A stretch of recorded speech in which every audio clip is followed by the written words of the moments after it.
Hi, everyone, and welcome back to another episode of Combating Cancer. My name is Gwen Kelly, and I'm your host. A little bit of background information about me for those of you tuning in for the very first time is that I was diagnosed with stage 3 astrocytoma brain cancer at the age of 19. The reason why I created this platform is because I wanted to have a safe space for those either in active treatment, in remission, or grieving the loss of a loved one to come on and share their experiences. Cancer is a terrible disease, and no one should have to fight alone. Today, I have a very special guest. I have Christina Repetti. Hi, Christina. Hi, everyone. I'm so excited we finally connected. We had a little back and forth there. Yes, I'm so excited to be here. So thanks for inviting me on. Yes, of course. I was very excited when you hit Combating Cancer with a follow on Instagram and you DM'd me. And I was like, yeah, of course you can come on, duh. So why don't you just tell everyone listening a little bit of background about yourself and the process of how you found out you got diagnosed? Sure. So a little background on me. I am a teacher. And in my first year of teaching, I had my very own classroom for the first time ever. And I was under a lot of stress. I didn't know what I was, not that I didn't know what I was doing, but your first year teaching, you learn a lot. You're getting your feet wet and you make mistakes. Classroom management was very hard for me. I was a preschool teacher at the time. I'm sure you can imagine 15 little 3-year-olds running around can cause a little bit of some stress. But in March of my first year of teaching, I was feeling a lot of stomach pain, and I just assumed it was my stomach problems flaring up. I have had a lot of stomach problems since college, and I just assumed it was just a flare-up. It's fine. I'll be fine. I had pain all night long. When I woke up in the morning, I was hunched over, could not stand up straight because the pain was so much. And I was too afraid to call out of work because it was my first year. So I was like, I can't call out of work. I know my coworker's not coming in because she took a personal day. So I drove about 30 to 40 minutes to work, hunched over at the wheel, faced at the wheel, in a lot of pain. And I almost pulled over, but I was like, if I pull over, I'm going to be late. So I just have to push through it and keep going. I'll be fine in a few hours. I'm sure it'll go away, right? When I got to work, I called my parents immediately and I said, there is something wrong.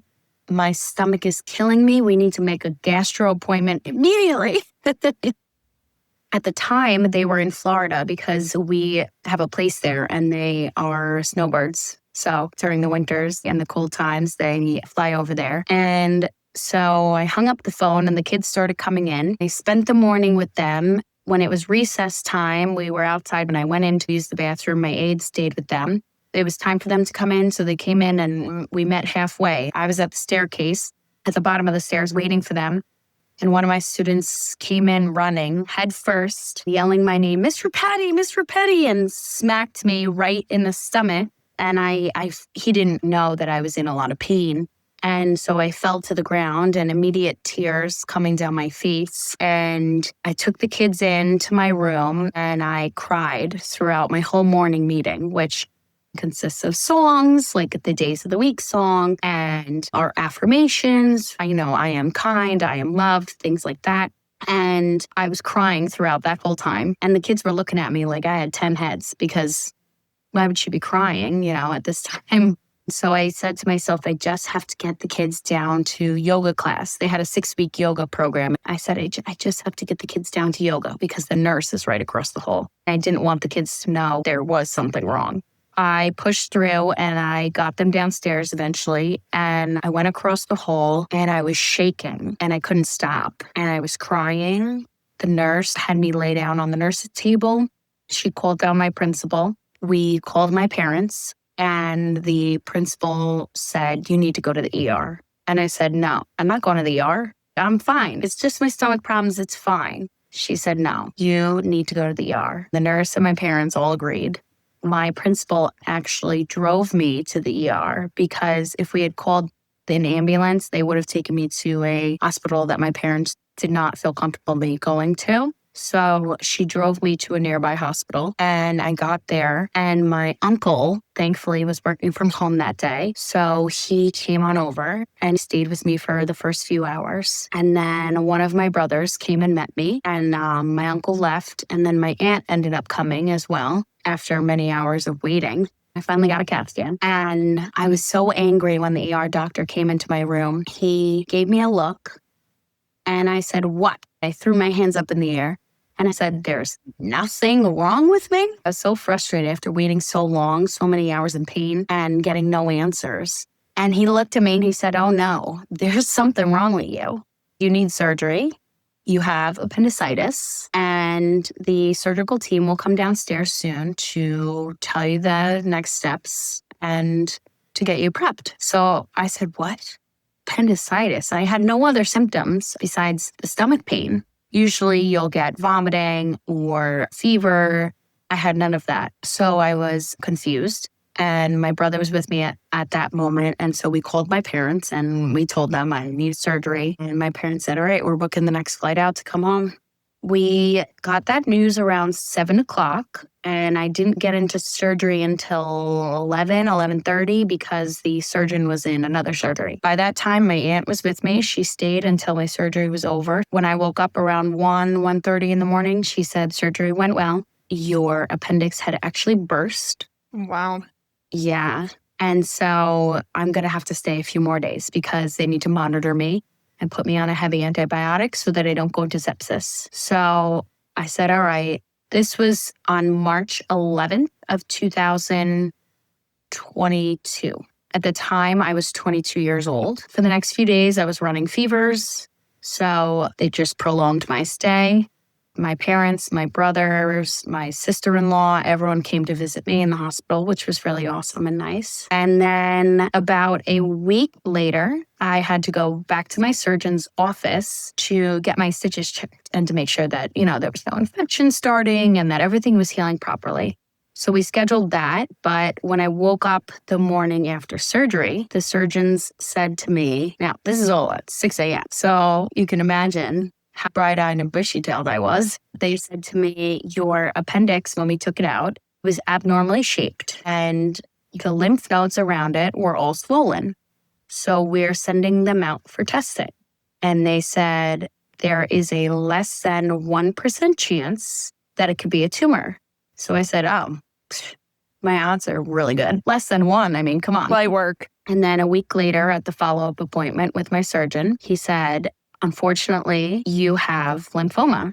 We're going to give you the name of an oncologist that you need to go and see, and they will give you your exact diagnosis, and they will tell you all the next steps of what you will have to do.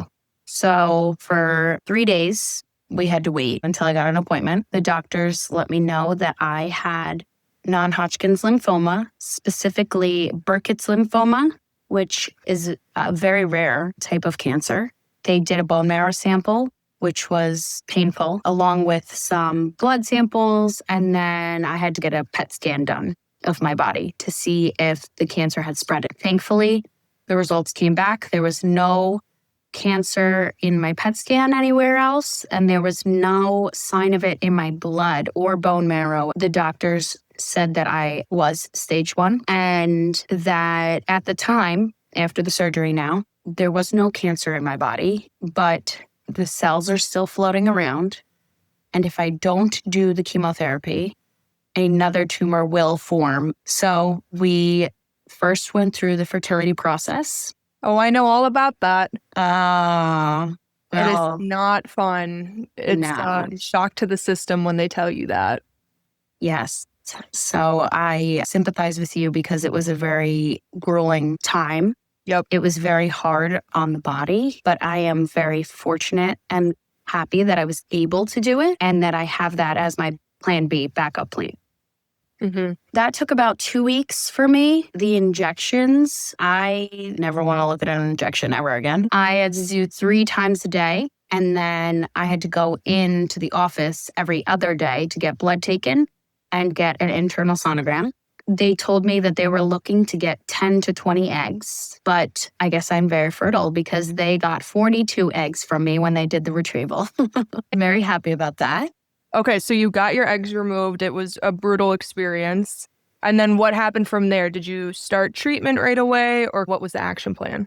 So right after the surgery, I think they waited about 2 days, and then I started the chemotherapy. My schedule was 3 rounds, and every round, on the first day of each round, I would go to the cancer center and I would get injected for about 6 hours. Then I would leave and I would go to the nearby hospital and I would get a spinal tap. They pull fluid out from your spinal tap and then they inject the chemo into your spinal tap.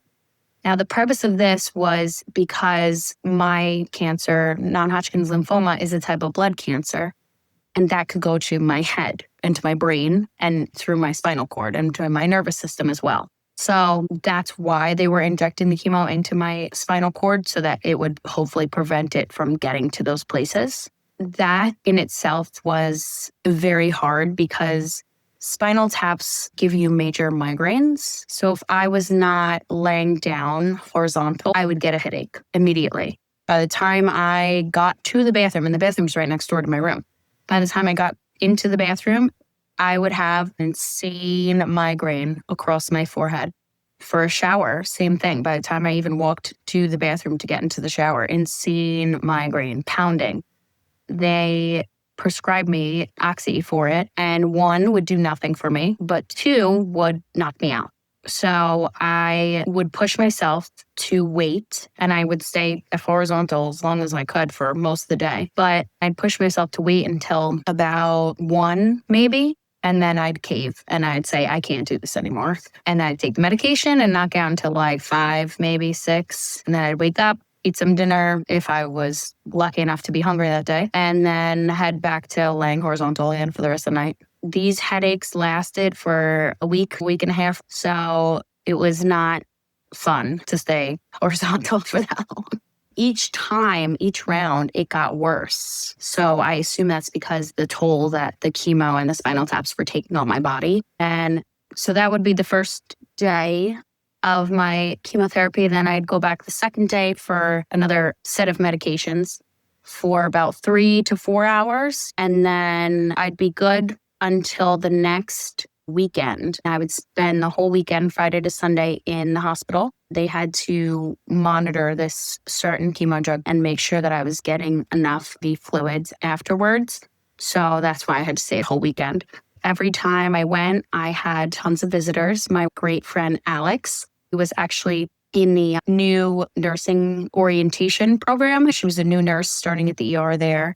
And they were going through a 6-week or 2-month orientation. She finished every day around 3 o'clock, Monday to Friday. And so on Fridays, she would come and visit me once I got admitted in. And so that was really nice. And, I love that. Yeah. And I had my cousins would come, my aunt and uncle, my brother and sister-in-law, my grandparents. So I always had tons of visitors. So that was very uplifting. And, I'd go walking around attached to my monitor, but I'd try to get up and move around the hospital floor. And the nurses, I remember these 2 in particular, Rona and Yuli, and they were the sweetest nurses I ever had. They were just so caring. We were very appreciative of them because I had nurses who weren't as kind and gentle with me. So I really will never forget them, truly. Yeah, it makes all of the difference. I think that's something that's not really spoken about a lot, especially when you have to be inpatient in the hospital to receive your medication. Just that environment around you, if it's an uplifting nurse that gives you some extra encouragement throughout the day, I think sometimes it gets overlooked how much impact that has on someone. Nurses are like the superheroes of the world. They are amazing. When you got appendicitis and then had the surgery and found out this news, what was your initial reaction besides, well, obviously this isn't just stomach pain? Shock, because you never think it's going to be you. And when they said you have lymphoma, at first I was like, what's lymphoma? And then my mom started crying. My dad was crying. And then I realized, oh shit. I was like, okay, this is bad. But when I got to the oncologist, the best news that they could tell me was that you're going to be cured. It's curable. You will be cured. You just have to go through this hump in your journey and you'll be okay. And that was the most important thing. Well, I'm sure that's really relieving too, to know that although this terrible thing happened to you, you know that this is only going to be a chapter, not your entire story. Yes. So then when you were going through the chemo treatments and everything, how did you feel mentally? Even though knowing that you are going to be cured, that's still so mentally draining to know that you're now a part of this cancer club that no one wants to be a part of. How were you feeling during those moments, especially having to sit there for hours at a time? I tried to stay positive, and all my friends and family, and even people from afar, friends of friends from social media or whatever, high school people, they all commended me on how positive I was throughout the whole experience. But they didn't see me when I was in my room alone, crying, stressing out, feeling all the feels. And as much as I tried to stay positive, a big part of me was extremely upset, not only because I had cancer, but because I was going to lose my hair. Because being a woman, a big part of your physical beauty, we see as our hair. And so the fact that I was going to lose it, I felt like a big part of me was being taken. I spent many nights going over that in my head, like that I'm going to lose my hair. What am I going to do? I think that was the hardest thing for me to grasp and to get over the fact that this is happening. This is real. And you're just going to have to accept it because there's nothing you can do about it. And truly, there was nothing. I looked into, maybe, and I asked my doctors about getting the cold cap, and they explained to me that I wasn't allowed to because it is a blood cancer and because it could go to my brain. So if we're making that whole area around your brain super cold like that, while it preserves your hair, it's also going to preserve the possible toxic cells that are there. And we don't want to do that because then the cancer could then grow there. So then, we went on a journey to possibly find a wig. And I decided that after many tries that I just didn't want one. It was about to be summertime. My PA said she had one, but she didn't wear it a lot of the time because during her summer, it was hot. It got itchy. It got sweaty. She didn't want it on in the summertime. In the winter, I can understand. You probably do because it's cold out. But I ultimately decided I wasn't going to get one and that I was just going to embrace what it was and what I now look like. And with my best friends, Sebastian and Alex, we went to a outside mall strip, which is called Americana over here. It has all the fancy stores, Gucci, Louis, Prada, anything you can think of. And I said, we're going and I'm buying a headscarf. And I'm going to be the bougiest cancer patient there ever was. And you were. Thank you. Yeah, I think that's so great. It's, losing your hair. It sounds so silly that we get so upset about that, when we're fighting for our life and people are like, it's just hair. It's fine. Right. It'll grow back. And you're like, no, I don't think you understand. A good hair day makes or breaks my attitude. So the fact that you were able to embrace that is so powerful. That's not something that I was able to do because I couldn't do it. I know a lot of women that have been able to, and I think it's absolutely amazing. And it shows you have such amazing confidence and that you didn't let that define you and take away your beauty. And I just think that's awesome. I love a little good Gucci or Louis Vuitton headscarf. So, I think I might have to get one now. But no, I love that. That's so awesome that you were still able to have that positive attitude and be like, you know what, this is it. I'm going to rock it. Thank you. I think you deserve a Gucci, Louis, Prada, anything you ever dream of. If my dad is listening to this right now, that's what he should be getting me. I agree. I second that. And you know what was really awesome? Shout out to all my hometown best friends because my birthday was in the middle of my chemo. I turned 23 and they surprised me. I bought my own headscarf that day that I went with my friends, but they surprised me with another one that I really wanted, but I chose the other one instead. And they surprised me with that other one. So that was really, really awesome and amazing of them. Yeah, that's great. That is just so awesome that you had that amazing support system around you too while you're going through this. So I'm curious, after the chemotherapy was done, did they push any radiation, any more scans? What was the next process like after that?